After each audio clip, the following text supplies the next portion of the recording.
So hello my dear learners, आज हम international economics करने वाले हैं। इंटरनेशनल इकोनॉमिक्स के सभी टॉपिक्स से रिलेटेड एमसीक्यूज करने वाले हैं।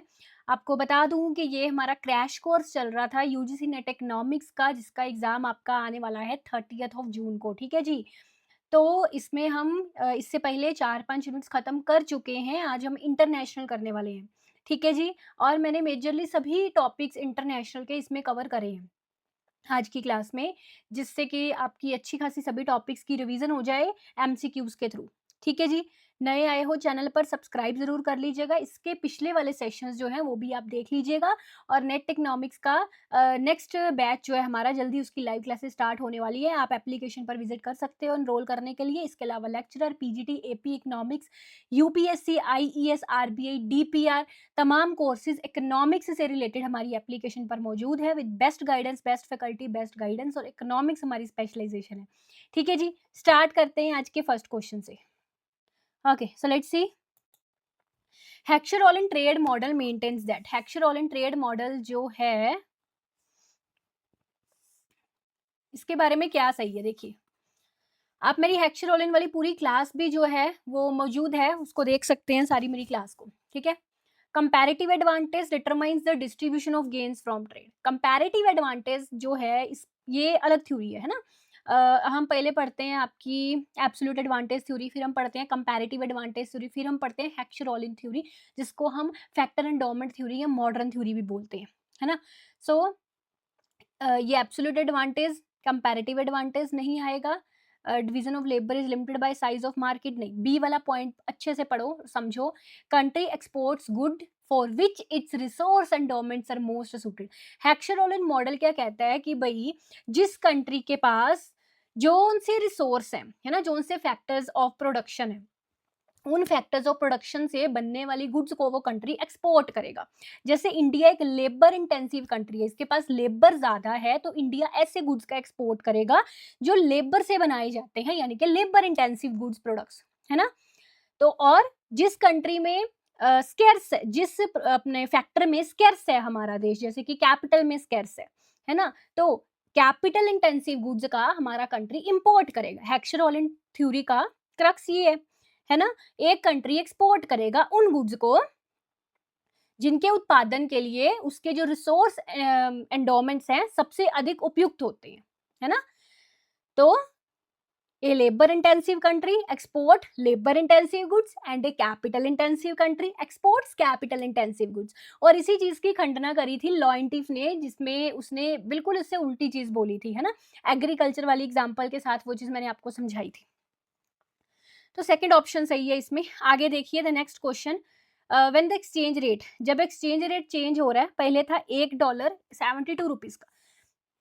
यूट्यूब में आप शॉर्ट सेक्शन देखोगे ना जाके मेरा, तो कम से कम मतलब मेरी 5-6 वीडियोस हैं इस टॉपिक पर, रूपी डेप्रिसिएशन, रूपीज डिवैल्यूएशन, इस पर, है ना। इसके कारण क्या होते हैं, इसके इफेक्ट क्या होते हैं, आम आदमी पर इसका क्या प्रभाव पड़ता है, एक एक चीज मैंने आपको डेप्रिसिएशन एंड डिवैल्यूएशन से रिलेटेड समझाई हुई है कि कोई नॉन इकोनॉमिक बैकग्राउंड का बच्चा भी अगर मेरे चैनल को सब्सक्राइब करके इसकी शॉर्ट्स वीडियोज देख लेता है ना, उसको समझ आ जाती है इकोनॉमिक्स रियल लाइफ में क्या, कैसे इकोनॉमिक्स वर्क करती है, काम करती है, ये चीजें उसको समझ आ जाएगी।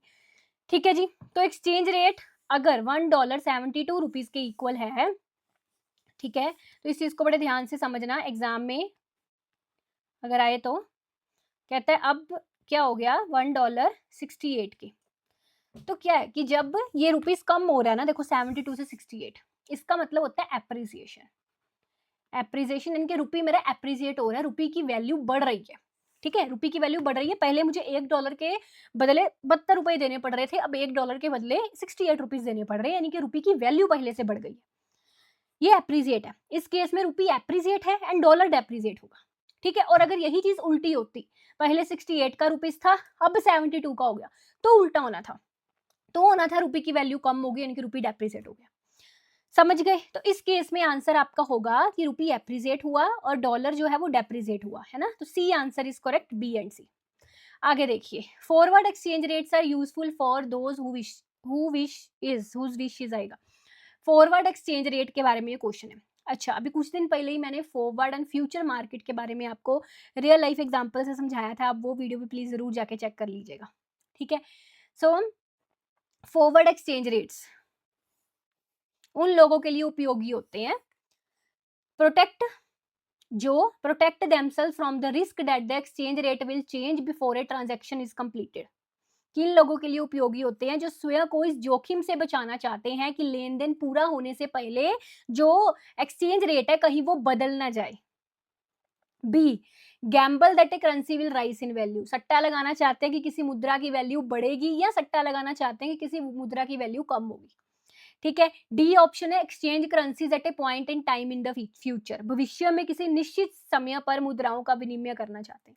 अब मैं अगर बताऊं तो ये सारे पॉइंट्स फॉरवर्ड एक्सचेंज रेट के बारे में सही हैं, कि इसमें मैंने आपको वो दो पार्टीज वाली एग्जांपल दी थी, भाई एक पार्टी का ये गैम्बल करना चाह रही है कि वैल्यू बढ़ेगी करेंसी की, दूसरी पार्टी ये गैम्बल कर रही है कि वैल्यू कम होगी, है ना?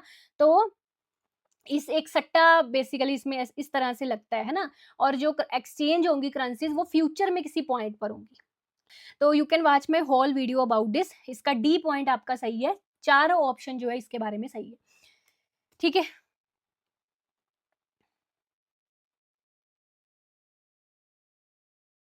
ये देखो, जैसे कि एग्जांपल दे रखी है यहाँ पे, एक इंपोर्टर है जिसको पता है ना, हु नोस कि उसने पर्टिकुलर गुड्स के लिए पे करना है 3 महीनों में, ठीक है, यूरो करेंसी में पे करना है।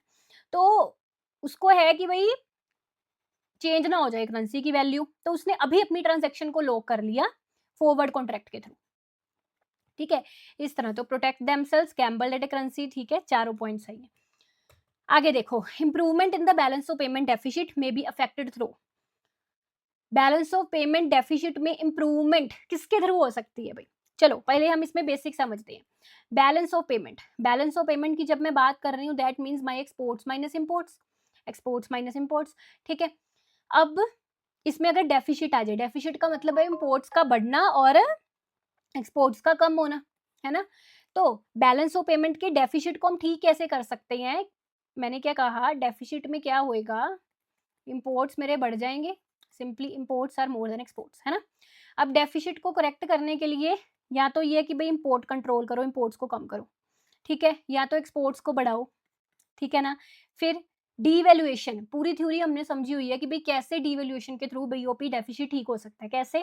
देखो, डीवैल्यूएशन में क्या है, करेंसी की वैल्यू कम होती है, जैसे पहले $1 70 का था, अब $1 हो गया 80 रुपीज का, ठीक है? तो इससे क्या हुआ, इससे ना डीवैल्यूएशन से होता है कि जो एक्सपोर्ट्स है ना वो सस्ते हो जाते हैं, बेसिकली सस्ते हो जाते हैं और इंपोर्ट्स महंगे हो जाते हैं। जैसे मान लो यूएस से पहले $1 पे करके ₹70 की इक्विवेलेंट सामान लेके जा रहा था इंडिया से, अब $1 पे करके ₹80 की इक्विवेलेंट सामान लेके जा रहा है, तो भाई यूएसए को तो फायदा हुआ, दैट मीन्स एक्सपोर्ट्स हो गए सस्ते। बट इंडिया के लिए ये चीज महंगी है, पहले पहले 70 पे कर रहा था इंडिया उसी चीज के, अब 80 पे कर रहा है ना? तो एक्सपोर्ट्स सस्ते होते हैं जिस कारण एक्सपोर्ट्स बढ़ते हैं और बीओपी डेफिसिट करेक्ट होता है, ठीक है? फॉरेन एक्सचेंज कंट्रोल, ये भी बिल्कुल सही ऑप्शन है, इसके इसका सी आंसर सही है, basically all are correct. So foreign exchange control में क्या, implementing controls on foreign exchange transactions can help manage the outflow and inflow of foreign currency. Foreign exchange control में वही है कि भाई इनफ्लो आउटफ्लो फॉरेन करेंसी का थोड़ा manage हो सकता है, और बैलेंस ऑफ पेमेंट जो है इससे कंट्रोल हो सकते हैं। So all A B C D are the correct options.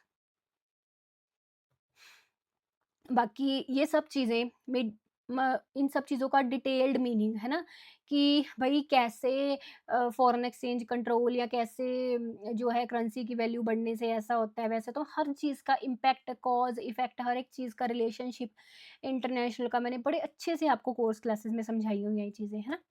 चलिए अगला क्वेश्चन है, which of the following is correct? So let's C.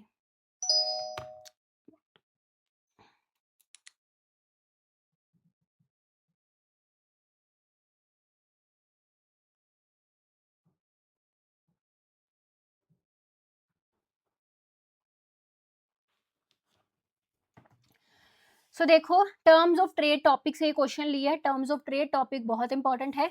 Gross barter terms of trade quantity index use करता है इंपोर्ट्स एंड एक्सपोर्ट्स के लिए। कहते हैं both gross barter and net barter terms of trade price index use करता है, net barter terms of trade price index use करता है, both gross and net barter terms of trade quantity index use करते हैं, gross barter terms of trade price index use करते हैं, but net barter terms of trade quantity index use करते हैं। तो which option is correct? चलिए हम पहले समझ लेते हैं। सो नॉर्मली जब मैं टर्म्स ऑफ ट्रेड की बात करती हूँ, it is index of export prices over index of import prices multiply by 100, right. जब मैं net barter terms of trade की बात करती हूँ, जो कि टॉसिक के द्वारा दिया गया, ठीक है, इसमें क्या होता है, price index, that is price of export over price of import, ठीक है। और gross barter terms of trade में हमारा क्वांटिटी इंडेक्स यूज होता है, quantity imported over quantity exported. यहाँ पे 1 and 0 reflects the current period and previous period, okay. So current and base period. So gross barter terms of trade भी टोसी के द्वारा दिया गया। तो क्या सही होना चाहिए? सही ये होना चाहिए कि भाई ग्रोस बार्टर जो है वो क्वांटिटी इंडेक्स यूज करता है, और जो हमारा होता है नेट बार्टर ये प्राइस इंडेक्स यूज करता है ना। तो पहले ए वाला सही है ऑप्शन, बी वाला गलत है, सी वाला भी सही है, ये गलत है और ये भी गलत है। Only A and C are correct, okay. आगे देखो, what does the result of the first empirical test of the Heckscher-Ohlin model by Lowentif find? जैसे मैंने आपको फर्स्ट क्वेश्चन में कहा था कि जो चीज हेक्शर-ओलिन ने कही ना, लोएंटिफ ने उसको बिल्कुल क्रिटिसाइज किया था, है ना। लोएंटिफ ने उससे उल्टा बोला था, और मुझे कमेंट्स में बताना कि उसके पीछे का कारण क्या है, क्यों ऐसी कौन सी assumption थी जो हेक्शर-ओलिन मॉडल एंड लोएंटिफ की अलग अलग थी, जिस कारण हेक्शर-ओलिन एंड लोएंटिफ का रिजल्ट बिल्कुल अलग अलग प्रूव हुआ था। क्योंकि हेक्शर-ओलिन कहता था कि भाई एक capital intensive country capital intensive goods का एक्सपोर्ट करेगा, लोएंटिफ ने कहा कि एक कैपिटल इंटेंसिव कंट्री इंपोर्ट करेगा कैपिटल इंटेंसिव गुड के, बिल्कुल उल्टा। इसके पीछे का अजम्पशन क्या था? इसके पीछे का अजम्पशन था फैक्टर इंटेंसिटी रिवर्सल। जी हाँ, फैक्टर इंटेंसिटी रिवर्सल। हेक्शर-ओलिन कहता था कि भाई अगर एक प्रोडक्ट, मान लो एग्रीकल्चर गुड है, ये अगर इंडिया में लेबर इंटेंसिव है तो यूएसए में भी लेबर इंटेंसिव होगा। लोएंटिफ ने कहा कि सेम प्रोडक्ट अलग अलग कंट्रीज में अलग अलग टेक्नोलॉजी, अलग अलग प्रोडक्शन टेक्निक का हो सकता है। कहने का मतलब कि अगर एक देश में एग्रीकल्चर लेबर इंटेंसिव है तो दूसरे में वो कैपिटल इंटेंसिव हो सकता है। लोएंटिफ की सिर्फ ये वाली असम्पशन ने हेक्शर-ओलिन से उसके रिजल्ट्स बिल्कुल उलट दिए थे।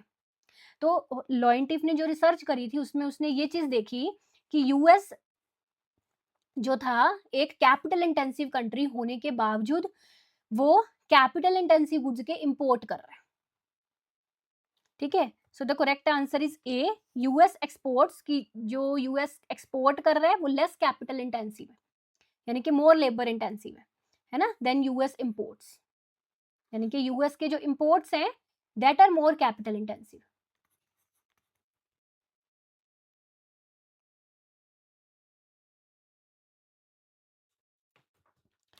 ठीक है, तो इसके पीछे के कारण क्या है, ये वो एग्रीकल्चर की एग्जांपल जैसे मैंने आपको कहा, उसके लिए आप detailed lecture you can watch. So which of the following is correct? Current account includes merchandise export, current account do not include merchandise export, current account include invisible export, current account do not include invisible export, current account include both merchandise export and imports and invisible exports and imports। तो पहले हम समझ लेते हैं current account के बारे में, ठीक है।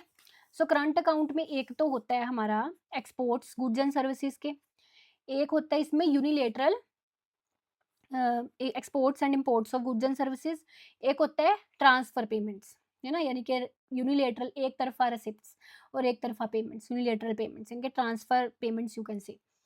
Then interest profits and dividend received या पेड, ये सब चीजें आपके करंट अकाउंट में आती हैं, ठीक है। तो इसका आंसर आपका बी कैसे है? लेट्स सी, करंट अकाउंट में मर्चेंडाइज का मतलब जो गुड्स के एक्सपोर्ट होते हैं वो सही है, बी वाला गलत है। इनविजिबल यानी कि सर्विसेज के, बिल्कुल सही है, ये वाला गलत है। फिर current account include both merchandise export and import and invisible export and import, this is also correct। so A, C and E are correct options. B is correct. Okay. Then next is devaluation. Devaluation always correct A chronic balance of payment deficit. कहता है जो devaluation है वो chronic balance of payment deficit जो है उसको correct करता है। मैंने अभी आपको ये समझाया भी था कि कैसे करेक्ट करता है ना। दूसरा स्टेटमेंट, बट यहाँ पे एक चीज है, देखो कहता है ऑलवेज, हर वक्त, मतलब ऑलवेज करेक्ट करता ही करता है वो, हमेशा, ये लिखा है इसने, ठीक है। देन स्टेटमेंट 2 में कहता है अनएक्सपेक्टेड डिवेल्यूएशन, अगर डिवेल्यूएशन एक्सपेक्ट करी जाती है तो उससे स्पेकुलेशन होगा और कैपिटल आउटफ्लोज होंगे डोमेस्टिक कंट्री से, ठीक है। तो इस चीज को ध्यान से समझो। और पहली स्टेटमेंट फॉल्स है बिकॉज उसने क्या कहा, हर बार करता है। जबकि अगर आपको याद हो, हमने एक इलास्टिसिटी अप्रोच पढ़ी हुई है इंटरनेशनल में, जिसमें हमने पढ़ा हुआ है कि भाई devaluation balance of payment deficit को करेक्ट करता है अगर elasticity of exports plus imports greater than 1 हो, नहीं तो नहीं करता, है ना। दूसरा हमने एक जे कर्व पढ़ा हुआ है, जे कर्व, जिसमें हमने पढ़ा था कि भाई लॉन्ग रन में डीवैल्यूएशन करेक्ट कर सकता है बीओपी डेफिसिट को, तो ऑलवेज थोड़ी ना हुआ फिर। स्टेटमेंट 1 इज फॉल्स, ठीक है। Statement 1 false. स्टेटमेंट 2 ट्रू है, कहता है कि अगर डीवैल्यूएशन एक्सपेक्ट करी जा रही है तो अगर पता है कि भाई करेंसी की वैल्यू हमारी कम होने लगने वाली है, ऐसा होने वाला है ना, तो जो इन्वेस्टर्स हैं वो अपने एसेट्स को बेचना शुरू कर देते हैं। They start to sell their assets in domestic country, और अपना डोमेस्टिक कंट्री से अपना पैसा निकलवा कर और अपना मनी जो है दूसरे कंट्रीज में लगाना शुरू कर देते हैं, जहाँ पे उनको है कि भाई यहाँ पे करेंसी डिवैल्यूएट नहीं होगी, उससे कैपिटल आउटफ्लो होगा, है ना। यहाँ से पैसा, हमारे कंट्री से पैसा बाहर जाएगा, जिससे बैलेंस ऑफ पेमेंट डेफिसिट और वर्सन भी हो सकता है। दैट्स वाई हर हालातों में डिवैल्यूएशन बीओपी डेफिसिट को करेक्ट नहीं करता, है ना। तो स्टेटमेंट 2 इज ट्रू, क्लियर। तो इसका डी आंसर हो गया आपका। चलिए आगे देखिए। कॉन्सिक्वेंसेस का मतलब होता है इफेक्ट, ठीक है, इफेक्ट। सो उसने क्या पूछा इसमें, consequences of a country having a persistent current account surplus include, ठीक है। पर लगातार अगर किसी कंट्री में करंट अकाउंट सरप्लस रह रहा है, करंट अकाउंट सरप्लस का मतलब कि भाई जो एक्सपोर्ट्स हैं वो ज़्यादा हैं इम्पोर्ट्स से, ठीक है। तो उस केस में क्या होगा, एक्सपोर्ट्स अगर ज़्यादा होंगे तो भाई एम्प्लॉयमेंट जनरेशन होगी, बिल्कुल सही। हमारे कंट्री में ज़्यादा पैदावार हो रही है और हम दूसरे कंट्रीज़ को भी एक्सपोर्ट ज़्यादा कर रहे हैं, हमारे कंट्री में ज़्यादा फैक्ट्री, ज़्यादा प्रोडक्शन होगी, ज़्यादा एम्प्लॉयमेंट जनरेशन होगी, इनकम ज़्यादा बढ़ेगी, स्टैंडर्ड ऑफ लिविंग लोगों का बढ़ेगा, है ना। Correct answer is B, basically A B. हाँ भाई सी नहीं सही है, लो इन्फ्लेशन प्रेशर, हाँ करेंसी एप्रिसिएट होगी वैल्यू में and more pressure on public debt, नहीं ऐसा तो नहीं है, तो B option is correct. Basically first point मैंने आपको समझा ही दिया, एम्प्लॉयमेंट जनरेशन होगी क्योंकि करंट अकाउंट सरप्लस रहेगा, एक्सपोर्ट्स हमारे बढ़ेंगे, जॉब क्रिएशन होगी ज़्यादा, इनकम लोगों की बढ़ेगी, है ना, क्योंकि एक्सपोर्ट हम ज़्यादा कर रहे हैं, स्टैंडर्ड ऑफ लिविंग बढ़ेगा लोगों का, ठीक है। ये गलत है, लो इन्फ्लेशन प्रेशर वाला। करेंसी एप्रिसिएट हो गई, बिल्कुल सही है। जब करंट अकाउंट सरप्लस होता है उससे क्या होता है कि कंट्री की करेंसी की डिमांड बढ़ती है, that lead to increase in the demand for country currency, ठीक है। तो उसके कारण जब करेंसी, हमारी करेंसी की डिमांड बढ़ती है, this will lead to appreciation. तो ये सभी रिलेशनशिप्स ना मैंने आपको वही इंटरनेशनल की सब क्लासेस में समझाए हुए हैं कि एक्सपोर्ट ज़्यादा होने से करेंसी पर क्या इफेक्ट पड़ता है, इंपोर्ट ज़्यादा होने से करेंसी पर क्या इफेक्ट पड़ता है। तो अब डेप्रिजिएट होने से फिर से करेंसी पर क्या इफेक्ट पड़ता है, एप्रिजिएट होने से फिर से करेंसी पर क्या इफेक्ट पड़ता है, ये भी समझाए हुए हैं सभी प्रभाव, है ना। तो ये ठीक है और ये वाला गलत है, ठीक है जी। तो बी ऑप्शन सही आ गया। आगे देखो, इमर्सराइजिंग ग्रोथ क्या होती है। इमर्सराइजिंग ग्रोथ समझ लेते हैं पहले इसको। इमर्सराइजिंग ग्रोथ का कंसेप्ट जगदीश भागवती के द्वारा 1958 में दिया गया है। चलिए इसको हम एक एग्जाम्पल से समझ लेते हैं। आई होप, मुझे पता है कि आपको स्क्रीन साइड पे शायद सारी नज़र ना आ रही हो, मैं आपको एग्जाम्पल एक्सप्लेन करती हूँ सारी, आप सुनिएगा, ठीक है। मान लीजिए कि एक पुअर कंट्री है, एक गरीब देश है। ये जो गरीब देश है ये एग्रीकल्चर प्रोडक्ट्स का एक्सपोर्ट कर रहा है, एक्सपोर्ट कर रहा है क्योंकि गरीब देश है, एग्रीकल्चर प्रोडक्ट्स में अच्छा इसका है, मतलब अच्छी पैदावार उसकी कर रहा है, तो वो एक्सपोर्ट कर रहा है इसको, ठीक है। तो ऐसा समझ लीजिए कि जो प्राइमरी गुड्स है उसका एक्सपोर्ट कर रहा है, ठीक है। जैसे जैसे ये ज़्यादा एक्सपोर्ट कर रहा है क्योंकि एग्रीकल्चर में प्राइमरी गुड्स आते हैं, तो इसके ज़्यादा एक्सपोर्ट करने से क्या हो रहा है कि वर्ल्ड प्राइसेस जो हैं एग्रीकल्चर प्रोडक्ट्स के, इसका ज़्यादा एक्सपोर्ट होने से वो कम हो रहे हैं, क्योंकि सप्लाई ज़्यादा होने से प्राइसेस कम हो जाते हैं ना, तो उसके प्राइसेस जो हैं कम हो रहे हैं, ठीक है।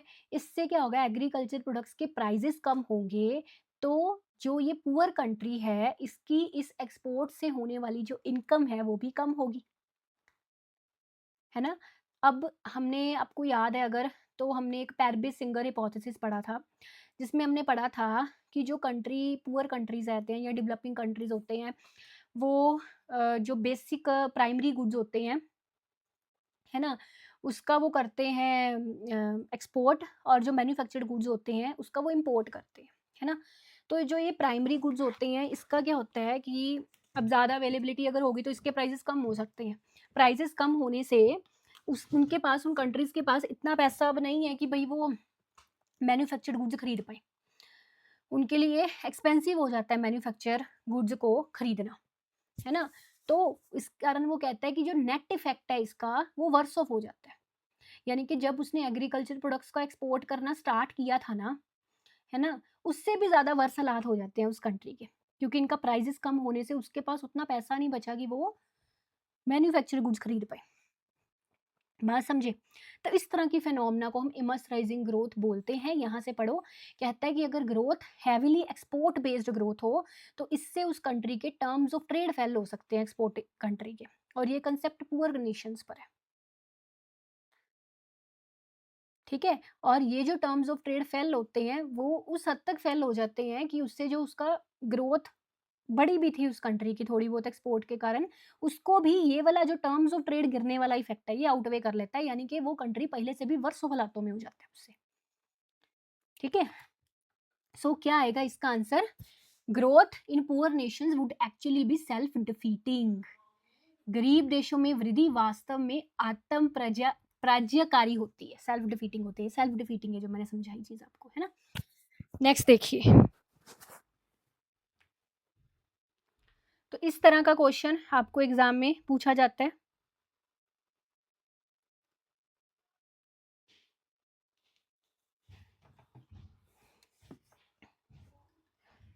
Nominal tariff on consumers of the final commodity is 10%। इसमें सिर्फ एक बेसिक सा फार्मूला होता है, वो लगा के क्वेश्चन निकल आता है, और ये फार्मूला मेरी बुक में भी दिया गया है, करवाया हुआ है बहुत अच्छे से आपको। रेट ऑफ इफेक्टिव प्रोटेक्शन का ये फार्मूला है, T minus A I T one, one minus A I, ये फार्मूला होता है इसका ये, ठीक है। इसमें टी का मतलब होता है nominal tariff rate on consumption of final goods, ठीक है। T1 का मतलब होता है nominal tariff on imported input. AI का मतलब होता है ratio of cost of imported input to price of final good in absence of tariff. ये फार्मूला है, इसकी ये एब्रीवेशन है, टर्म्स है। तो हमको ना बस पुट कर देनी है चीजें, यू कैन पुट, देखो टी आपको दिया हुआ है 10%, और ratio of cost of imported input ये ए था हमारा ना, AI दैट इज 0.8, और TI या T1 जिसको मैंने कहा दैट इज 20%, ठीक है। So just apply the formula, rate of effective protection G is equal to,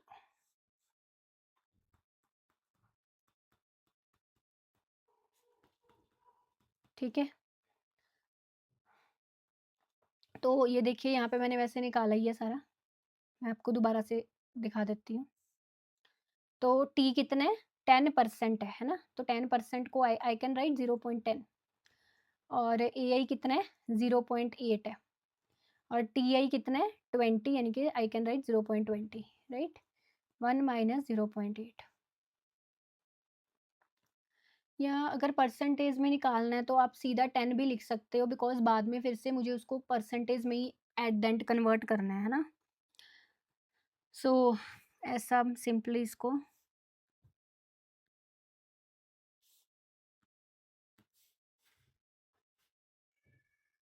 लिख सकते हैं, ठीक है। So it would be 10 minus 8 two का 160, ये आ गया आपका 16 ओवर 1 में से 0.8 गया 0.2, right, minus 6 over 2 multiply by 10, 2 3 का 6, तो आपका ये -30% जो है डी वाला, दैट इज योर आंसर, ठीक है। आगे देखो, ये फार्मूला है इंट्रा इंडस्ट्री इंडेक्स का फार्मूला पूछा है उसने कि भाई level of intra industry index can be measured as. Intra industry index का लेवल हम कैसे मेजर करते हैं, इसका एक फार्मूला होता है, ये आपको याद रख लेना है। Export minus import over export plus import, that is the formula of intra-industry index. So intra-industry index is a trade that occurs between countries but within the same industry, यानी कि दो कंट्रीज में ट्रेड हो रहा है, ठीक है, but दो कंट्रीज में जो इंडस्ट्रीज हैं वो सेम इंडस्ट्रीज में ट्रेड हो रहा है, जैसे कि कार इंडस्ट्री है, इसमें भी कार इंडस्ट्री, इसमें भी कार इंडस्ट्री, दो कंट्रीज की कार इंडस्ट्री में ट्रेड हो रहा है ना। और ये जो मैंने फार्मूला करवाया इसमें टी की वैल्यू 0 to 1 रेंज करती है, अगर टी 0 है that means no intra industry trade, अगर टी 1 है that means exports and imports of goods are equal, that means intra industry trade is maximum, ठीक है। आगे देखो, so this is the question from specific factor model, which of the following is correct. So according to specific factor model which of the following is correct. Specific factor model आपके syllabus में ये कहीं भी directly mention नहीं है, gravity model, specific factor model, है ना, but her bar exam में प्रोडक्ट साइकिल मॉडल क्वेश्चंस इससे आते हैं, और ये सारे टॉपिक्स मैंने क्रिस्टल क्लियर करवाए हुए हैं अपने बैच के स्टूडेंट्स को, है ना। स्पेसिफिक फैक्टर मॉडल क्या है, पहले मैं थोड़ा इसको समझा देती हूँ, मैंने ये आपकी सेल्वाट्रे इंटरनेशनल की बुक से ये मॉडल आपको समझाया हुआ है ना, तो इसका बेसिक आइडिया दे देती हूँ। इसमें बेसिकली क्या होता है, कहता है कि एक कंट्री के कुछ फैक्टर्स होते हैं मोबाइल, कुछ फैक्टर्स होते हैं इमोबाइल। मोबाइल फैक्टर्स हैं जो एक से दूसरी जगह दूसरे कंट्री में मूव हो सकते हैं। इमोबाइल फैक्टर जिसमें एक कंट्री स्पेशलाइज है, वो एक से दूसरे कंट्री में नहीं मोबाइल नहीं हो सकते, है ना, मूव। तो कहते हैं स्पेसिफिक फैक्टर मॉडल में के अनुसार trade will have an ambiguous uncertain effect on the Nations mobile factors, कि जो नेशन के मोबाइल फैक्टर्स हैं ट्रेड का उस पर अनएम्बिगियस इफेक्ट का मतलब है कि गेन भी हो सकता है लॉस भी हो सकता है, ठीक है, but trade benefits the immobile factors and harm, देखो ध्यान से समझो, कहता है ट्रेड उन वाले वो वाले इमोबाइल फैक्टर्स को बेनिफिट करता है जो उस नेशन के एक्सपोर्ट कमोडिटीज में स्पेसिफिक है। यानी कि मान लो ये हमारा इंडिया है, इंडिया की जो एक्सपोर्ट कमोडिटीज है ना, इसमें एक इंडिया का इमोबाइल फैक्टर है जो इंडिया के पास है, जो दूसरे देश में नहीं जा सकता, है ना। अब इंडिया के जो एक्सपोर्ट है ना, वो खास है दूसरे देश के लिए, क्योंकि इसका ये पर्टिकुलर गुड जो है ये इस वाले इमोबाइल फैक्टर से बन रहा है, और दूसरे के पास दूसरे कंट्री के पास ये फैक्टर नहीं है। तो यही कारण है कि इंडिया का ये वाला गुड एक्सपोर्ट हो रहा है। बात समझे ना। तो जो नेशन की एक्सपोर्ट कमोडिटीज है, trade benefits the immobile factor specific to the nations export commodities, and trade harm the immobile factor specific to the nation import competing commodities. Nation का जो इंपोर्ट कंपीटिंग कमोडिटीज है उसमें जो specific factor है trade will harm that. तो ये एक line जो है इसके पीछे सारा स्पेसिफिक फैक्टर मॉडल का क्रक्स छुपा हुआ है। आई थिंक मेरी वाईटी पर भी एक पूरी इसकी वीडियो है स्पेसिफिक फैक्टर मॉडल की, आधे घंटे 1 घंटे की होगी, तो you can watch the full class, ठीक है। अदरवाइज कोर्स में सारा पढ़ाया हुआ है, तो बस वो लाइन जो है क्रक्स है, उसी से ही आपको डायरेक्ट क्वेश्चन आया था, और ये डायरेक्ट लाइन आपकी सल्वोट्रे की बुक से मैंने आपको पढ़ाई थी कि ट्रेड उन फैक्टर्स को बेनिफिट करता है, ट्रेड बेनिफिट्स द फैक्टर, व्यापार प्रत्येक देश के निर्यात क्षेत्र के विशिष्ट कारक को लाभ पहुंचाता है, लेकिन आयात प्रतिस्पर्धी क्षेत्र के विशिष्ट कारक को हानि पहुंचाता है, जबकि गतिशील कारकों मोबाइल फैक्टर्स पर इसका प्रभाव अस्पष्ट होता है। ए is correct answer.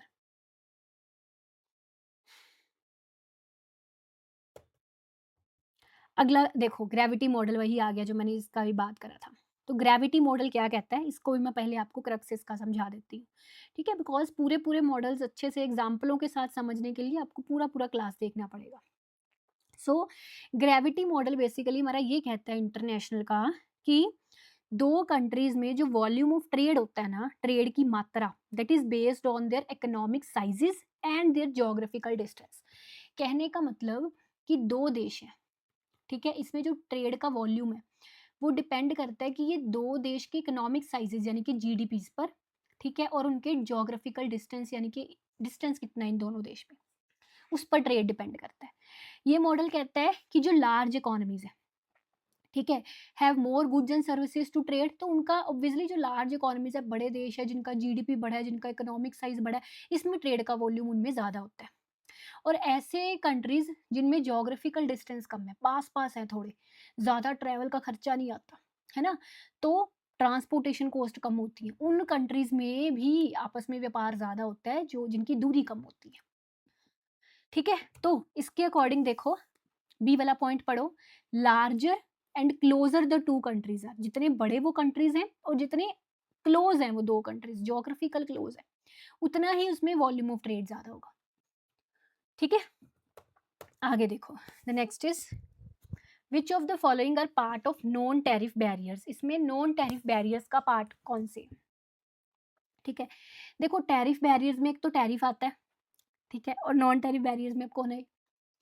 Kota's and non tariff barrier, बिल्कुल सही पढ़ाया हुआ है आपको। Voluntary export restaurant, that is VER, बिल्कुल सही। एक्सपोर्ट सब्सिडी भी है। ये तो टैरिफ की टाइप्स हो गई ना, D&D, है ना, this is the types of tariff. तो D&D को आप एलिमिनेट कर दो, ABC, यानी कि C will be the correct answer. ठीक है, इम्पोर्ट कोटास जो हैं, बिल्कुल नॉन ट्रेड बैरियर है ये भी, ठीक है, non tariff trade barrier. Voluntary export restraints में क्या होता है?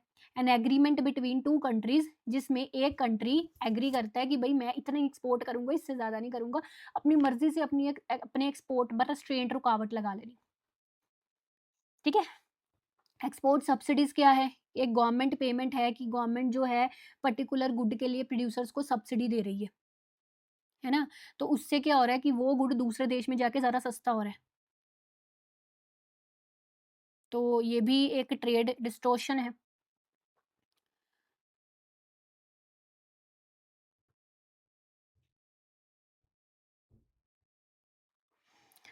अच्छा, एक्सपोर्ट सब्सिडीज जो हैं, ये कैसे ट्रेड को डिस्टॉर्ट करती हैं, यानी कि कैसे ट्रेड के लिए एक बैरियर है, ये भी मैंने आपको पूरा क्लास में समझाया हुआ है, टैरिफ वाली क्लास में। ठीक है, आगे देखो, मार्शल लर्नर कंडीशंस, जो अभी मैंने आपको पढ़ाई थी, मार्शल लर्नर कंडीशन, जिसमें मैंने आपको कहा था कि भाई डीवैल्यूएशन जो है वो कंट्री के डेफिसिट बैलेंस ऑफ पेमेंट को करेक्ट तभी करेगा अगर exports, elasticity of exports plus elasticity of imports greater than 1। तो देखो ध्यान से पढ़ो इसको, कहता है डीवैल्यूएशन इंप्रूव करेगा कंट्री के बैलेंस ऑफ पेमेंट को अगर if the sum of price elasticities of demand of exports and imports is greater than 1, बिल्कुल सही। और अगर इससे उल्टा, अगर ये सम जो है ये लेस देन 1 होना, तो उससे डीवैल्यूएशन जो है वो बैलेंस ऑफ पेमेंट डेफिसिट को बढ़ाएगा, बी वाला भी सही है। और अगर ये इलास्टिसिटीज इक्वल टू 1 हो, 1 के बराबर हो, तो डिवेल्युएशन का बीओपी सिचुएशन पर कोई प्रभाव नहीं पड़ेगा, ये भी बिल्कुल सही है। तो डी एंड डी दोनों गलत है आपके, तो A B C are the correct option. Okay, the next question is arbitrage, hedging, speculation and foreign exchange risk match करना है आपको। आर्बिट्रेज का मतलब क्या होता है कि भाई एक जगह सस्ते में चीज खरीद के दूसरी जगह महंगे पर जाके बेचनी। हैजिंग का मतलब क्या होता है कि फॉरेन एक्सचेंज रिस्क से प्रोटेक्ट करना अपने आप को, है ना। स्पेकुलेशन का मतलब है होल्ड करके रखना चीज को, ठीक है। रिस्क लेना स्पेकुलेशन है, ठीक है। तो अब देखो इसको मैच करिए, आर्बिट्रेज में मैंने क्या बताया,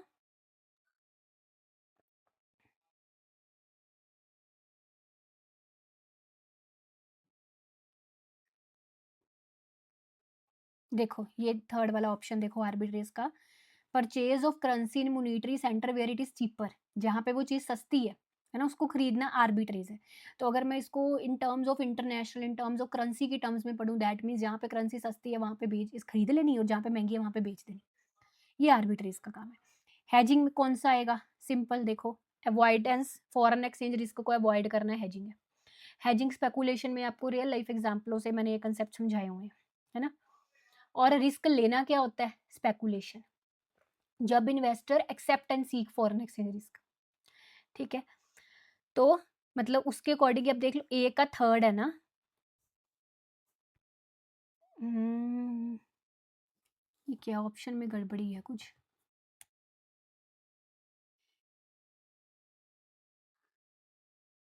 है ना?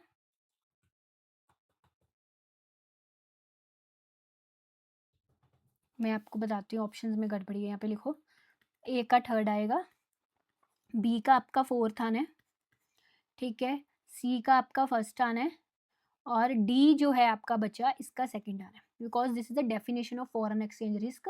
फॉरेन एक्सचेंज रिस्क का मतलब refers to a time when foreign exchange shifts, जब फॉरेन एक्सचेंज चेंज होता है जिससे स्पॉट रेट जो है फ्रिक्वेंटली वेरी करता है। तो जो इन्वेस्टर्स है उनके लिए एक रिस्क होता है फॉरेन करेंसी की फ्लक्चुएशन, है ना? तो उसको हम फॉरेन एक्सचेंज रिस्क बोलते हैं। फॉरेन एक्सचेंज शिफ्ट के कारण जो इन्वेस्टर्स में एक रिस्क पैदा होता है बेसिकली। तो डी का सेकंड है आपका। तो ये आंसर आपका, अब इसमें आई डोंट नो कि ये ऑप्शंस में गड़बड़ी है कुछ, but the correct answer is that A का थर्ड, बी का फोर्थ, सी का फर्स्ट, डी का सेकंड। ठीक है,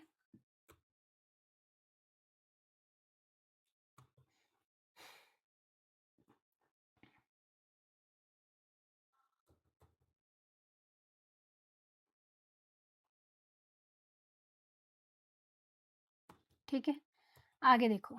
अब इसको मैच करना है, ये इससे भी हर बार आपको एग्जाम में क्वेश्चन आता है। फ्री ट्रेड एरिया क्या होता है, कस्टम यूनियन क्या होता है, कॉमन मार्केट क्या होता है, इकोनॉमिक यूनियन क्या होता है। तो पहले मैं आपको समझा दूं कि जो फ्री ट्रेड एरिया, ये लोएस्ट फॉर्म ऑफ इंटीग्रेशन हम इसको बोलते हैं, ये इकोनॉमिक इंटीग्रेशन की फॉर्म्स होती हैं, ठीक है। और इकोनॉमिक यूनियन जो है सबसे एडवांस्ड और सबसे हाईएस्ट स्टेज इकोनॉमिक इंटीग्रेशन का होता है। तो इसी से आपको पता चल जाएगा कि आपका जो डी है इसका फोर्थ आना चाहिए, because economic union is the most comprehensive advance stage of integration. ठीक है, तो इसी से आपके ये दो ऑप्शन एलिमिनेट हो जा रहे हैं। अब इन तीनों के बारे में समझते हैं। सो फ्री ट्रेड एरिया, यहाँ से समझिए पहले। हाँ, अच्छा, फ्री ट्रेड एरिया से पहले भी एक आता है प्रेफरेंशियल ट्रेड एग्रीमेंट, इसके बारे में भी एक बार आपको पूछा गया था कि इसमें अच्छा, मेरी इकोनॉमिक इंटीग्रेशन पर भी पूरी क्लास है, यूट्यूब पर भी है, कोर्स में तो और डिटेल में समझाई हुई है, आप देख सकते हैं। सो प्रेफरेंशियल ट्रेड एग्रीमेंट में क्या होता है, countries argue to lower tariff on certain products. मतलब कि इसमें एक दो कंडीशंस होती हैं कि भाई कुछ पर्टिकुलर गुड्स ही हैं जिस पर टैरिफ लो किए जाते हैं दो कंट्रीज़ में। इकोनॉमिक इंटीग्रेशन क्या होता है कि भाई कंट्रीज़ अपना एक ग्रुप बना लेते हैं, संघ बना लेते हैं, वहाँ पे टैरिफ्स रिडक्शन ऐसी, मतलब जो सस्ते पर एक्सपोर्ट इम्पोर्ट करना, विदाउट टैरिफ के करना या कम टैरिफ पर करना, ऐसी उसमें कंडीशंस होती हैं, ठीक है। और जितना-जितना ये इंटीग्रेशन बढ़ता जाएगा, है ना? जैसे मैं बोल रही हूँ कि free trade area lowest form है इंटीग्रेशन की, इकोनॉमिक यूनियन सबसे हाईएस्ट फॉर्म है इंटीग्रेशन की। क्योंकि इकोनॉमिक यूनियन में ना जो वो कंट्रीज़ हैं, ग्रुप है कंट्रीज़ का, उनमें मॉनेटरी एंड फिस्कल पॉलिसी भी सेम होती है। वो भी, उसका भी इंटीग्रेशन हो जाता है ना? तो इसलिए उसको हाईएस्ट फॉर्म ऑफ इंटीग्रेशन बोलते हैं। प्रेफरेंशियल ट्रेड एग्रीमेंट वैसे जो है वो फ्री ट्रेड एरिया से भी लोएस्ट फॉर्म होती है इंटीग्रेशन की। इसमें कुछ पर्टिकुलर गुड्स ही होते हैं जिस पर टैरिफ कम किए जाते हैं, या इसमें ऐसा भी होता है कि भी एक कंट्री टैरिफ कम करेगा, दूसरे के लिए वो चीज़ ज़रूरी नहीं है कम करना या नहीं।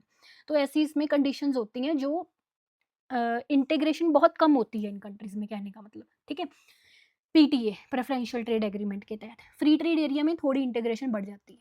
कस्टम यूनियन में उससे ज़्यादा इंटीग्रेशन का लेवल बढ़ जाता है, कॉमन मार्केट में उससे ज़्यादा। बात समझे? फ्री ट्रेड एरिया में क्या होता है, ऑल टैरिफ्स एंड कोटास जो होते हैं सभी कमोडिटीज़ पर वो रिमूव कर दिए जाते हैं, ठीक है, जो भी इसमें एफटीए में नेशंस होती हैं, ठीक है। पर इसमें एक चीज़ होती है कि जो नॉन मेंबर्स हैं उसके लिए उस कंट्री की जो पॉलिसीज़ होंगी, ट्रेड पॉलिसीज़ होंगी, वो इंडिपेंडेंट होंगी, ठीक है। जो कंट्रीज़ मेंबर नहीं है, जैसे मान लो ये फ्री ट्रेड एरिया के कंट्रीज़ हैं। अब ये जो ए कंट्री है, ये फ्री ट्रेड एरिया के बाहर डी कंट्री है। इसकी इसके साथ जो ट्रेड पॉलिसीज़ होगी वो अपनी मर्ज़ी से इंडिपेंडेंट हो सकती है इसकी, है ना? जबकि कस्टम यूनियन में ये चीज़ नहीं होती। कस्टम यूनियन में एक फीचर और ऐड हो गया, common tariff policy with non members. Non members के साथ भी टैरिफ पॉलिसी कॉमन होगी। और कॉमन मार्केट में एक चीज़ और ऐड होगी कि लेबर एंड कैपिटल का भी फ्री मूवमेंट होगा जो यूनियन के अंडर कंट्रीज़ आते हैं। जो इंटीग्रेशन के अंडर कंट्रीज़ आते हैं, इनमें लेबर एंड कैपिटल का भी फ्री मूवमेंट होगा। और इकोनॉमिक यूनियन में क्या हो गया, common market plus monetary fiscal unification भी हो गया। बात समझे? इस तरह। तो इसके अकॉर्डिंग आप देखो, इसका सही ऑप्शन आपका फर्स्ट है। Let's see, free trade area, all members जो हैं टैरिफ्स रिड्यूस कर देते हैं, पर जैसे मैंने कहा नॉन मेंबर से इंडिपेंडेंट पॉलिसीज रहती हैं, ठीक है। फिर कस्टम यूनियन में सभी टैरिफ्स रिमूव कर दिए जाते हैं और नॉन मेंबर्स के साथ भी एक कॉमन पॉलिसी रहती है। कॉमन मार्केट में क्या है कि सभी टैरिफ्स भी रिमूव कर दिए गए and that is common external trade policy is adopted for non members. इन्होंने वैसे इसमें थोड़ा कन्फ्यूज़न दिया था एनटीए ने custom union and common market का, क्योंकि यहाँ पे कॉमन मार्केट में ऐसा होना चाहिए था कि अपना लेबर एंड कैपिटल का फ्री मूवमेंट है ना, पर उन्होंने दिखाने के लिए मतलब फर्स्ट एंड सेकंड पॉइंट देखो बिल्कुल सेम सेम लग रहे हैं, बच्चा कंफ्यूज हो जाएगा अब कस्टम यूनियन का क्या करूँ, कॉमन मार्केट का क्या करूँ, है ना, क्योंकि ये दोनों फीचर्स जो हैं कस्टम यूनियन के भी लग रहे हैं, कॉमन मार्केट के भी लग रहे हैं, ये बात सही है ना, क्योंकि कॉमन मार्केट में स्पेसिफिक फीचर ये ऐड हुआ था, common market means custom union plus free movement of labour and capital, ये होना चाहिए था। पर अब यहाँ पे देखो ना, अगर ऐसा आपके पास एग्जाम में चीज़ आ जाए तो आप ये चीज़ देखो कि ए का तो थर्ड ही होगा ना भाई, ए का तो और नहीं कोई हो सकता, ए का तो 100% थर्ड ही होगा, बस उसी से आपका फर्स्ट ऑप्शन सही है ना। दोनों में कॉमन पॉलिसी है, फर्स्ट में भी सेकंड, दैट मीन्स फर्स्ट आपका ये वाला जो है बी जो है बेसिकली वो सेकंड से भी मैच हो रहा है, फर्स्ट से भी हो रहा है। इसी तरह जो सी वाला है आपका ये भी फर्स्ट से भी हो रहा है, सेकंड से भी हो रहा है ना? But the thing is a तो थर्ड से ही हो रहा है ना, तो उस अकॉर्डिंग मैंने सही आंसर दिया। आगे देखो, प्रोडक्ट साइकिल मॉडल से है question, in which stage the imitating country starts under selling the innovating country in third markets. तो ये मॉडल भी मैंने आपको बहुत अच्छे से समझाया हुआ है क्लास में, जिसने नहीं क्लास देखी प्रोडक्ट साइकिल मॉडल पर वो देख सकता है जाके।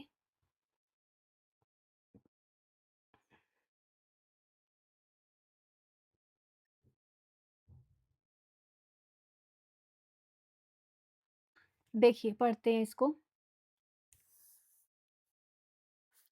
स्टेज फर्स्ट में क्या होता है, और ये वही सेल वॉटरे की बुक से डायरेक्टली मैंने ये आपको पढ़ाया है। स्टेज फर्स्ट में क्या है कि एक प्रोडक्ट प्रोड्यूस हुआ।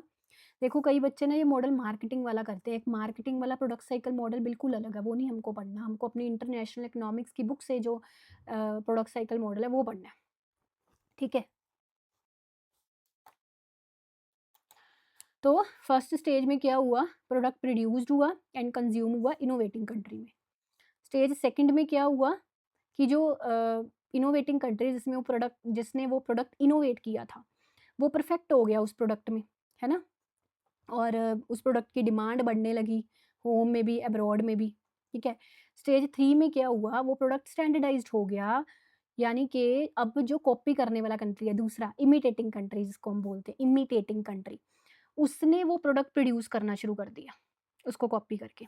अब देखो ये जो स्टेज थर्ड है ना, इसमें ये दिखा रहा है कि भाई ये देखो प्रोडक्शन बढ़ गई है उस प्रोडक्ट की बट कंजम्पशन कम है ना, ऐसे। So when production is more than consumption तो क्या होगा, वो प्रोडक्ट एक्सपोर्ट होगा, है ना, इनोवेटिंग कंट्री यानी कि उस प्रोडक्ट का एक्सपोर्ट करने लग गया है। पर इस केस में जो इमिटेटिंग कंट्री था यानी कि उसको कॉपी करने वाला कंट्री जो था, क्योंकि उस कंट्री में भी काफ़ी इस गुड की डिमांड आ रही थी, है ना, जो इनोवेटिंग कंट्री ने गुड प्रोड्यूस किया था इसकी काफ़ी डिमांड आ रही थी, तो इमिटेटिंग कंट्री ने भी ना थर्ड स्टेज में देखो उसकी प्रोडक्शन शुरू कर दी है ना, प्रोडक्शन शुरू कर दिया, बट प्रोडक्शन अभी कम है तो वो इम्पोर्ट कर रहा है इमिटेटिंग कंट्री इनोवेटिंग कंट्री से अभी ये, बात समझे। स्टेज फोर में क्या हो रहा है कि स्टेज फोर में ना इमिटेटिंग कंट्री ने वो प्रोडक्ट अच्छा खासा बना लिया, ये देखो उसकी प्रोडक्शन बढ़ गई है और कंजम्पशन से ज़्यादा उसने प्रोडक्शन कर ली है, और इसके कारण जो इनोवेटिंग कंट्री था इसका एक्सपोर्ट कम हो गया इस गुड का अब, क्योंकि कॉपी करने वाले कंट्री ने अपने देश में वो प्रोडक्ट बनाना शुरू कर दिया, बात समझे कि नहीं। और स्टेज फोर में क्या हो रहा है, अपना स्टेज फाइव जो है, स्टेज फाइव में जो इनोवेटिंग कंट्री है उसका इनोवेट अपना जो है इमिटेटिंग कंट्री जो है वो उस गुड को इतना ज़्यादा बना के एक्सपोर्ट करने लग गए अब, कॉपी करने वाला कंट्री, ठीक है। सो किस स्टेज में हम पढ़ते हैं कि इन विच स्टेज इमिटेटिंग कंट्री जो कॉपी करने वाला इनका कंट्री है उसको, इनोवेटिंग को, वो अंडर सेल कर रहा है इनोवेटिंग कंट्री को थर्ड मार्केट्स में, दैट इज स्टेज फोर्थ।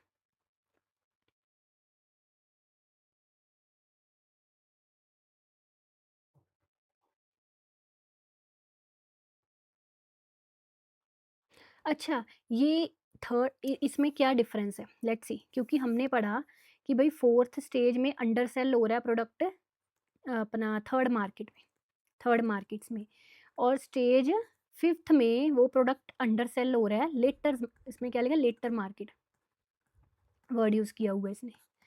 ये थर्ड मार्केट और लेटर मार्केट, इसमें क्या डिफरेंस है, मुझे कमेंट्स में बताना। अगर नहीं बता पा रहे हो तो प्रोडक्ट साइकिल मॉडल वाली सारी क्लास देखना मेरी, उसमें मैंने आपको डिटेल में मतलब एग्जांपल के साथ समझाए हुए हैं कि under selling the product in third market का क्या मतलब होता है।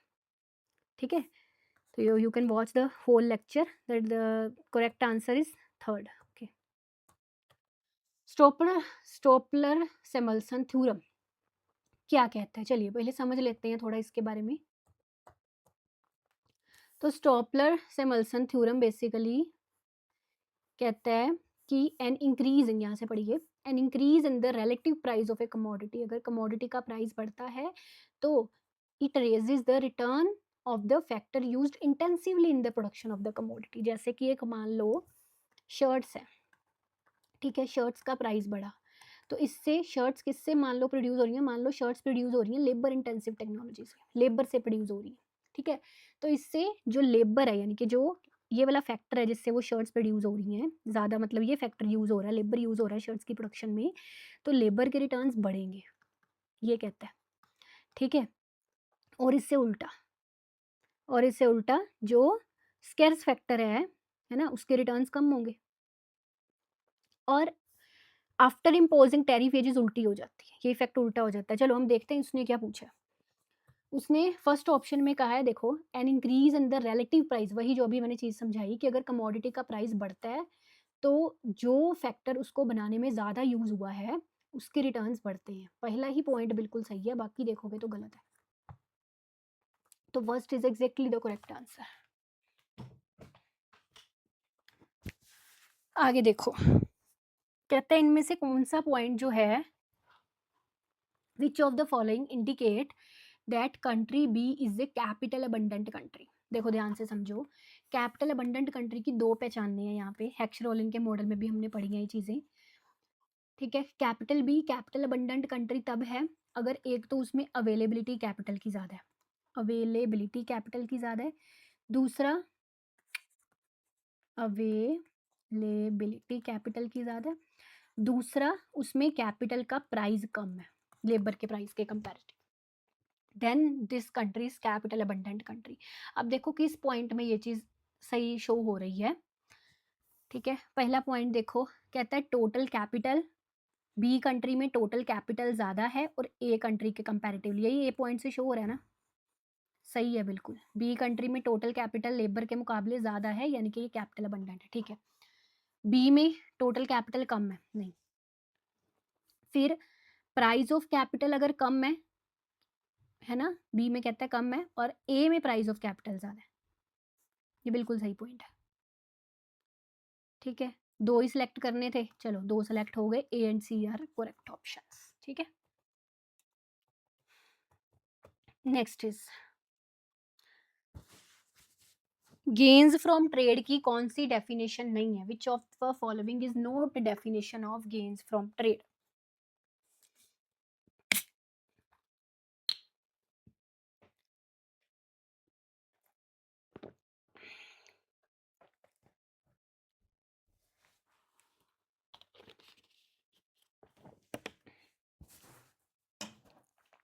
चलिए,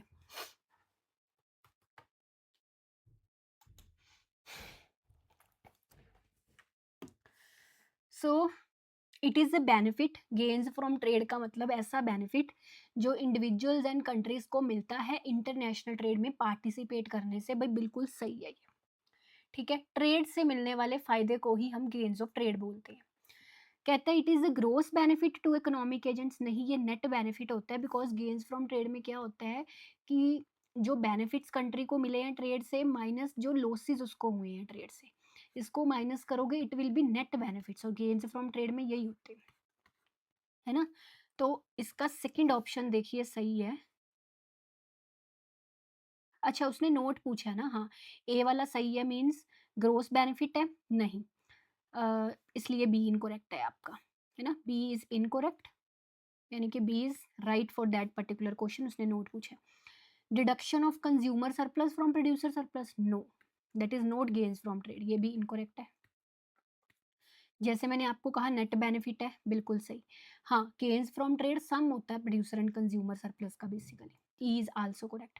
तो बी एंड सी आपके इसमें इनकरेक्ट हो गए, ठीक है। बेनिफिट वाला भी ठीक है, ग्रोस बेनिफिट नहीं है, deduction of consumer producer surplus नहीं है, नेट बेनिफिट है, and sum of consumer and producer surplus है, ठीक है। आगे देखो, मैचिंग्स है, इकोनॉमिक्स से मैच करना है, आपको करवाया हुआ ये। जी हाँ, अपॉर्चुनिटी कॉस्ट थ्योरी, ये सबको पता होगा कि बी हेल्पलर नहीं दी है, सी का थर्ड फटाफट से मैच कर दोगे, एक ऑप्शन एलिमिनेट हो गया, ठीक है। फिर आपका supply side of international trade किसने दिया, मैं आपको दिखा देती हूँ ये सारे, ये देखो, supply side of international trade Ricardo, demand side of international trade Marshall Edgeworth, comparative cost advantage theory Ricardo, opportunity cost theory Haberler, real cost theory Marshall and Bastable, ये मेरी बुक में दी हुई है ये सारे पॉइंट्स, है ना। तो कर दीजिए, डी का सेकंड आ जाएगा आपका, बस इसी से करेक्ट ऑप्शन पता चल गया। ए का first supply side David Ricardo, demand side Marshall Edgeworth, and okay next is India is a member of which of the following institutions of the World Bank group, World Bank group के कौन से institutions का India जो है वो member है, ठीक है। चलिए इसको भी थोड़ा पहले समझ लेते हैं। तो जो वर्ल्ड बैंक ग्रुप है उसमें कौन कौन से 5 इंस्टीट्यूशंस आते हैं, IBRD that is International Bank for Reconstruction and Development, मैंने आपको इन सबके ईयर्स ऑफ एस्टेब्लिशमेंट एंड इनके फंक्शंस समझाए हुए हैं, right. Then IDA International Development Association, International Finance Corporation, Multilateral Guarantee Agency and International Centre for Settlement of Investment Disputes, ठीक है। इसमें इंडिया जो है ये सेटलमेंट ऑफ इन्वेस्टमेंट डिस्प्यूट्स वाला जो है इसका मेंबर नहीं है इंडिया, बाकी सबका इंडिया मेंबर है, दैट मीन्स इसका ए का नहीं है ना। तो जस्ट यू कैन एलिमिनेट ए, बाकी सब क्या है बी सी डी ई, तो थर्ड ऑप्शन इसका सही आ जाएगा, क्लियर। ओके सो नेक्स्ट देखिए, एड वॉलरम टैरिफ का क्या मतलब होता है, परसेंटेज। जैसे मान लो 1 लाख की चीज़ है, उस पर मैं कहूँ कि 20% टैक्स है, वो एड वॉलरम है, percentage of the value of traded commodity, ठीक है। तो और टर्की का मतलब होता है कि भाई दूसरे कंट्री से बिल्कुल व्यापार नहीं करना, सेल्फ रिलायंस बनो, बी का थर्ड, ये टर्म है। कंपाउंड टैरिफ का मतलब होता है एड वॉलरम एंड स्पेसिफिक दोनों का कॉम्बिनेशन। स्पेसिफिक टैरिफ का मतलब होता है फिक्स्ड सम पर यूनिट, जैसे पर यूनिट आइसक्रीम पर 2 रुपए टैक्स लगेगा, है ना, डी का फर्स्ट, ठीक है। तो ए का फोर्थ हो गया और बी का थर्ड हो गया, ये आपका सेकंड ऑप्शन इसमें सही आ गया। देन देखो, Uruguay round of trade negotiations called for, Uruguay round trade negotiations का, ये वो राउंड है जिसमें आपका जो गैट था उसकी जगह WTO आया था, GATT is replaced by WTO, ये वही राउंड है, ठीक है। तो Uruguay round GATT is replaced, Uruguay round replaced GATT with WTO। तो इसमें कौन कौन से पॉइंट्स, ठीक है, हम ये पढ़ लेते हैं। हाँ, जब WTO वर्ल्ड ट्रेड ऑर्गेनाइजेशन में टैरिफ्स कम हुए थे, reduction of average tariffs on industrial goods, A point सही है। Quotas to be replaced by tariff, हाँ जब वर्ल्ड ट्रेड ऑर्गेनाइजेशन आया था तो कोटास की जगह पर टैरिफ्स लगाए गए थे, बिकॉज कोटास जो है ना ये काफ़ी स्ट्रिक्ट मेयर्स थे, मतलब इससे ट्रेड ज़्यादा कम हो जाता था, डिस्टोर्ट होता था, ट्रेड काफ़ी कम होता था। टैरिफ्स थोड़े कम स्ट्रिक्ट मेयर्स है, क्योंकि कोटास में क्या है कि एक लिमिट है, भाई इस लिमिट से ज़्यादा ट्रेड होगा ही नहीं बिल्कुल। पर टैरिफ में क्या है कि लिमिट से ज़्यादा मतलब जितना मर्जी ट्रेड करो बस एक्स्ट्रा टैक्स देना पड़ेगा, है ना। तो कोटास जो थे वो ज़्यादा ट्रेड को रेस्ट्रिक्ट करते हैं, स्ट्रिक्ट ट्रेड बैरियर्स हैं। तो कोटास, क्योंकि WTO तो ट्रेड को प्रमोट करना चाहता था ना, तो उसने कोटास को रिप्लेस करके टैरिफ लेके आया था WTO। फिर रिडक्शन, हाँ एग्रीकल्चर एक्सपोर्ट सब्सिडीज रिड्यूस करी गई थी, क्योंकि हमने पीछे भी पढ़ा था कि एक्सपोर्ट सब्सिडीज एक तरह से एक बैरियर है, ट्रेड बैरियर है, नॉन टैरिफ बैरियर है ना। तो अपने बैरियर्स को, ट्रेड बैरियर्स को कम करना था WTO को, तो ये भी सही है, ठीक है। हाँ, इंडस्ट्रियल सब्सिडीज में हर तरह की जो सब्सिडीज हैं बेसिकली ये करती हैं, ट्रेड बैरियर्स का काम करती हैं, तो इसको रिड्यूस करने की बात हुई थी इसमें, ठीक है। कहता है anti dumping and safeguards to be relaxed, नहीं, एंटी डंपिंग मेयर्स तो स्ट्रिक्ट हुए थे कि भाई डंपिंग नहीं करनी। डंपिंग से नुकसान होता था क्योंकि अगर एक डेवलप्ड कंट्री है ना? वो सस्ते में माल डेवलपिंग कंट्रीज़ में बेचने लगे तो डेवलपिंग कंट्रीज़ की डोमेस्टिक मार्केट इससे काफ़ी नेगेटिवली प्रभावित होती थी। तो एंटी डंपिंग बेसिकली डब्ल्यूटीओ का एक वो था, मोटिव था कि डंपिंग के खिलाफ काम करना है। एंटी डंपिंग रिलैक्स नहीं करना। तो ई वाला गलत है, ए, बी, सी, डी सारे आपके सही हैं, ठीक है? ये देखो इसमें ये पढ़ो सारे इसके। एग्रीमेंट ऑन एग्रीकल्चर, डोमेस्टिक यानी कि एग्रीकल्चर सब्सिडीज़ को कम करना, एक्सपोर्ट सब्सिडीज़ को एबॉलिश करना, है ना? और एंटी डंपिंग मेयर्स, ये चीज़ें।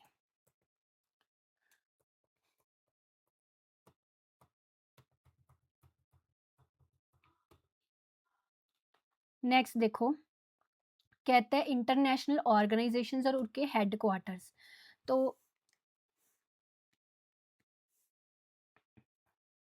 करेक्ट कॉम्बिनेशन कौन-कौन से हैं कहता है?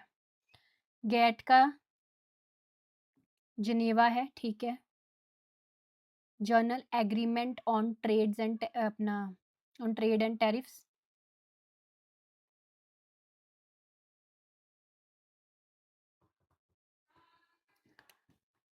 आईएमएफ का वाशिंगटन डीसी है, वर्ल्ड बैंक का भी वाशिंगटन डीसी है, आईडीए का न्यू यॉर्क नहीं है। आईडीए क्योंकि वर्ल्ड बैंक ग्रुप का ही एक मेंबर है, तो क्योंकि वर्ल्ड बैंक ग्रुप का हमने पढ़ा है वाशिंगटन डीसी, तो आईडीए का हेडक्वार्टर भी वाशिंगटन डीसी में है। तो डी गलत है, ई वाला बिल्कुल सही है, एशियन डेवलपमेंट बैंक। मांडुलियोंग, देखो ये इसमें ना स्टूडेंट कंफ्यूज होते थे। हम जब एशियन डेवलपमेंट बैंक पढ़ते हैं तो हम इसका हेडक्वार्टर पढ़ते हैं। इसका हम हेडक्वार्टर नॉर्मली पढ़ते हैं मनीला, फिलीपींस में, है ना? फिलीपींस में पढ़ते हैं। तो बच्चा अब कहेगा कि फिलीपींस तो लिखा नहीं हुआ है यहाँ पे, है ना? फिलीपींस के स्पेलिंग LEPPINES। तो बच्चा बोलेगा कि भाई फिलीपींस तो लिखा नहीं हुआ है, तो गलत है। नहीं, ये जो जगह है ना मांडुलियोंग, ये एक मनीला में ही जगह है इनके, फिलीपींस में ये एक जगह का नाम है बेसिकली, सिटी है ये, है ना उसमें। तो इसलिए ए भी आप ई भी आपका सही है, तो ए बी सी इसका जो है ये सही आंसर है। क्लियर? आगे देखो, मैच करना। अच्छा, डूच डिसीज बताओ, मैंने पढ़ाई थी कि नहीं ये आपको? इस पर शॉर्ट बनाया है कि जो डूच डिसीज पर मैंने, और ये ग्रोथ एंड डेवलपमेंट में भी आपको समझाई है।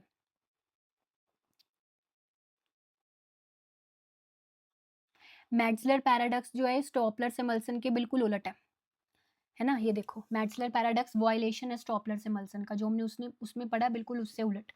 और जे कर्व में हमने पढ़ा था कि लॉन्ग रन में जो डिवैल्यूएशन है वो काम करेगा।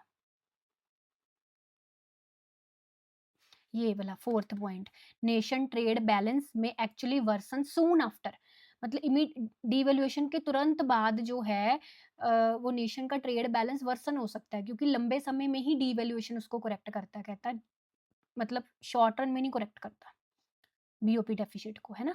शॉर्ट रन में वो वर्सन कर सकता है पहले से। तो डी का फोर्थ सही है। अब इसी से आपको सी ऑप्शन इसका सही पता चल रहा है ना? तो बीच हेड इफेक्ट, एक्सपोर्टर्स में भी रिलक्टेंट का मतलब होता है अनविलिंग, वो चीज़ ना चाहना। सो एक्सपोर्टर्स में भी reluctant to increase prices by the full amount of dollar depreciation, मतलब जितना डॉलर डेप्रिसिएट हुआ है उतने ही अमाउंट में प्राइजेस को इंक्रीज करना ना करना, उसकी विलिंगनेस ना होनी, दैट इज। और Dutch disease, loss of relative competitiveness in its traditional industrial sector. पूरी मेरी इस पर शॉर्ट्स हैं, आप देख सकते हैं, समझ सकते हैं इसको। निर्यातक बीच हेड इफेक्ट इज, निर्यातक डॉलर के पूर्ण अवमूल्यन के अनुसार कीमतें बढ़ाने में हिचकिचा सकते हैं, ठीक है? तो you can search on YT Dutch disease by Simranjeet Kaur और MS study guru. And beach head effect पर भी मैं जल्दी एक शॉर्ट बनाने वाली हूँ इसका रियल लाइफ एग्जांपल से, क्योंकि जब मैंने एनालिसिस करा था तब भी मैंने ये सोचा था इस पर मैं शॉर्ट बनाऊंगी। तो आप दोनों मेरे वाईटी शॉर्ट से real life example and video editing की मदद से समझ सकते हैं इसको, ठीक है? तो इसका आपका सी आंसर सही है ना? चलिए, तो इसी के साथ आज का सेशन खत्म करते हैं। मुझे कमेंट्स में ज़रूर बताना आपको ये सीरीज़ कैसी लगी। I will try to finish this series before your exam, ठीक है? तो बट अगर फिर भी कुछ 1-2 सेशंस रह गए, कंप्लीट ना हो पाई ये सीरीज़, तो आप उसके लिए पीवाईक्यूज़ की पुरानी क्लासेस जो वाईटी पर पड़ी हुई हैं, यू कैन वॉच दैट। ठीक है जी। बाकी हमारे नेक्स्ट बैच में एनरोल करने के लिए आप एप्लीकेशन विज़िट कर सकते हो। बेस्ट ऑफ लक आपको एग्ज़ाम के लिए। Thank you, take care.